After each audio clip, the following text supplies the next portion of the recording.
শ্রাবণ সোমবারে সবাইকে শুভেচ্ছা জানিয়ে আজকে ব্লগটা শুরু করছি। এখন তো শ্রাবণ মাস, আর আপনাদের কাছে অনেক দিন ব্লগ নিয়ে আসা হয়নি, নানান কারণে ব্যস্ত ছিলাম বা অনেক টেকনিক্যাল প্রবলেম ছিল। যাক, আবার ব্লগ নিয়ে শুরু করেছি আজকে, আর আশা করছি এখন রেগুলার আপনাদের কাছে তুলে ধরতে পারবো ব্লগগুলো। যাক, কিছুদিন আগে গেছিলাম আমার এক কাকুর ছেলের পৈতেতে, সেটা হয়েছিল কালীঘাট মন্দিরে। অনেক দিন পরই কালীঘাট মন্দিরে যাওয়া। মন্দিরটা একদমই বদলে গেছে, একদমই রিনোভেট হয়ে এখন আগের মতো কিছুই নেই। অনেকটাই ঠাকুরের জায়গাটা ছাড়া বাকি সব কিছুই এখন চেঞ্জ। যাক, ওখানে পৈতের অনুষ্ঠানটা আমরা একটুক্ষণের জন্যই মিস করেছি। যাক, কিছু কিছু ছবি আপনাদের কাছে তুলে ধরছি। আর তারই সঙ্গে বলে রাখি, পৈতের উপলক্ষে ওখানে বেশ সুন্দর একটা গানের আসরও বসেছিল।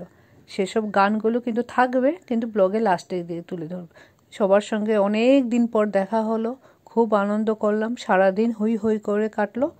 তার কিছু ছবি আপনাদের কাছে তুলে ধরছি, আর আশা করছি এখন কিছুটা রেগুলার হয়েও ব্লগটা দিতে পারবো আপনাদের কাছে। অনেক কিছু মুহূর্ত আপনাদের কাছে শেয়ার করা আছে।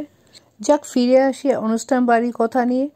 এখানে কালীঘাট মন্দিরের সামনে ওরা একটা গেস্ট হাউস নিয়েছিল, ওখানে আমাদের সবার সঙ্গে দেখা হলো। অনেক পিসিরা, কাকুরা, সবার সঙ্গে দেখা হলো, খুব আনন্দে কাটলো।